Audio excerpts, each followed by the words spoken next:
ರಾಯಚೂರು ಜಿಲ್ಲೆಯ ಮಾನೆ ಪಟ್ಟಣದಲ್ಲಿರುವ ದಾರುಸಲಾಂ ಸೌಹಾರ್ದ ಸಹಕಾರಿ ಸಂಘ ನಿಯಮಿತದ 3ನೇ ವಾರ್ಷಿಕ ಸರ್ವ ಸದಸ್ಯರ ಸಾಮಾನ್ಯ ಸಭೆಯು ಇತ್ತೀಚೆಗೆ ಅತ್ಯಂತ ವಿಜೃಂಭಣೆಯಿಂದ ಜರುಗಿದೆ. ಕಾರ್ಯಕ್ರಮವನ್ನು ಉದ್ಘಾಟಿಸಿ ಮಾತನಾಡಿದ ಶಾಸಕ ಹಂಪಯ್ಯ ನಾಯಕರವರು ದಾರುಸಲಾಂ ಸಂಘದ ಕಾರ್ಯವೈಖರಿಯನ್ನು ಶ್ಲಾಘಿಸಿದರು. ಸಂಘವು ಬಡ್ಡಿ ರಹಿತ ಸಾಲ ನೀಡುವ ಮೂಲಕ ಮಾದರಿಯಾಗಿದೆ ಎಂದು ಶಾಸಕರು ವಿಶೇಷವಾಗಿ ಬಣ್ಣಿಸಿದ್ದಾರೆ.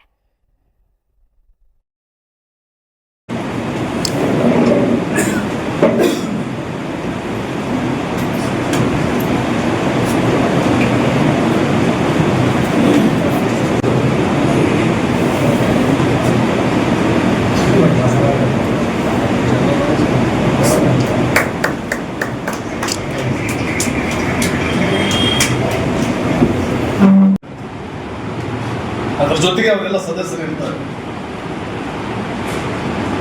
ತಮ್ಮೆಲ್ಲರಿಗೂ ಗೊತ್ತಿರುವಂತೆ ಒಬ್ಬ ವ್ಯಕ್ತಿ ನನ್ನಿಂದ ಈ ಸಮಾಜಕ್ಕೆ ಏನು ಕೊಡುಗೆ ಕೊಡಬೇಕು ಅನ್ನೋ ಯೋಚನೆಗಿಂತಲೂ ಸಮಾಜದಿಂದ ನಾನೇನು ಕಿತ್ಕೋಬೇಕು ಅನ್ನೋ ದೃಷ್ಟಿಕೋನದಲ್ಲಿ ಇವತ್ತು ನಾವು ಜೀವನ ನಡೆಸ್ತಾ ಇದ್ವಿ, ನಮ್ಮೆಲ್ಲರೂ ಸೇರಿಕೊಂಡು. ಆದ್ರೆ ಇವತ್ತು ಅಕ್ಬರ್ ಸಾಬ್ ಅವರು ತಾವು ಆರಾಮಾಗಿರ್ಬೋದು, ಆ ದೇವರು ಎಲ್ಲ ಅವಕಾಶಗಳನ್ನು ಕೊಟ್ಟಿದ್ದಾರೆ.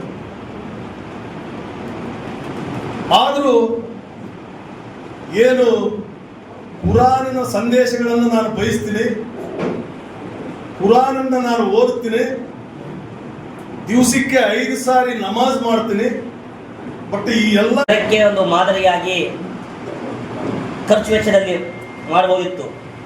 ಆದರೆ ಅವರು ಒಂದು ಅಂದುಕೊಂಡಿದೆ ಅಂದರೆ ನನ್ನ ಮಗಳ ಮದುವೆಯಲ್ಲಿ ಆಗುವಂತಹ ದುಡ್ಡನ್ನು ಒಂದು ಸಹಕಾರಿ ಸಂಘವನ್ನು ಮಾಡಿ ಬಡವರಿಗೆ, ಸಣ್ಣ ಪುಟ್ಟ ವ್ಯಾಪಾರಸ್ಥರಿಗೆ ಸಹಕಾರ ಆಗುವಂತೆ ಆ ಒಂದು ಮದುವೆಯ ಹಣವನ್ನು ಜಮಾ ಮಾಡಿ ಒಂದು ಸಹಕಾರ ಸಂಘವನ್ನು ಸ್ಥಾಪನೆ ಮಾಡಲಿಕ್ಕೆ ಮುಂದಾಗ್ತಾರೆ.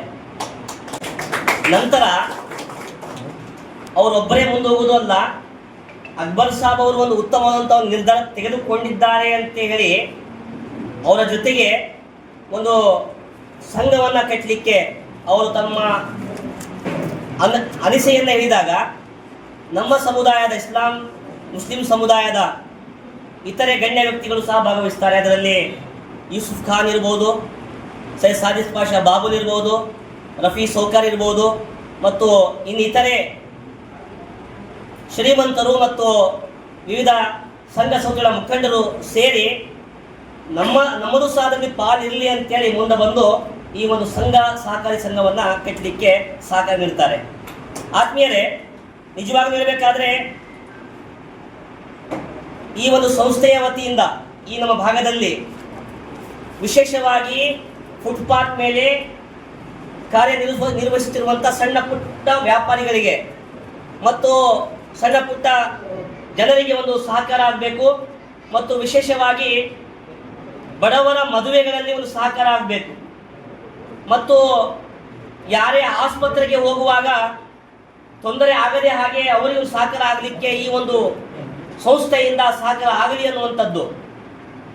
ಹಾಗಾಗಿ ಈ ಒಂದು ಸಹಕಾರಿ ಸಂಘವನ್ನು ಸ್ಥಾಪನೆ ಮಾಡಲಾಯಿತು. ಆದ್ಮೇಲೆ ಈ ಸಹಕಾರಿ ಸಂಘದ ಸ್ಥಾಪನೆ ಮಾಡಲಿಕ್ಕೆ ಒಂದು ವಿಶೇಷತೆ ಏನಂದರೆ, ಇದು ಇಡೀ ನಾಡಿನಲ್ಲಿ ನೋಡ್ತೀವಿ, ಬಡ್ಡಿಯಿಂದ ವ್ಯವಸ್ಥೆ ಮಾಡುವಂಥ ಬ್ಯಾಂಕ್ಗಳನ್ನು ಮತ್ತು ಸಹಕಾರಿ ಸಂಘಗಳನ್ನು ನಾವು ನೋಡ್ತೀವಿ. ಆದರೆ ಅಕ್ಬರ್ ಸಾಬ್ ಅವರ ಒಂದು ಇಚ್ಛೆ ಏನಂದರೆ ಈ ಒಂದು ಸಹಕಾರ ಸಂಘ ಬಡ್ಡಿ ರಹಿತವಾಗಿರಬೇಕು, ಬಡ್ಡಿ ರಹಿತ ಕೇಂದ್ರವಾಗಿರಬೇಕು ಅಂತೇಳಿ. ಯಾಕೆ ಅಂತಂದರೆ ಇಸ್ಲಾಂ ಧರ್ಮವನ್ನು ಆಚರಣೆ ಮಾಡೋದು ಪ್ರತಿಯೊಬ್ಬ ಸತ್ಯ ವಿಶ್ವಾಸಿ ಮುಸಲ್ಮಾನನ ಜವಾಬ್ದಾರಿ.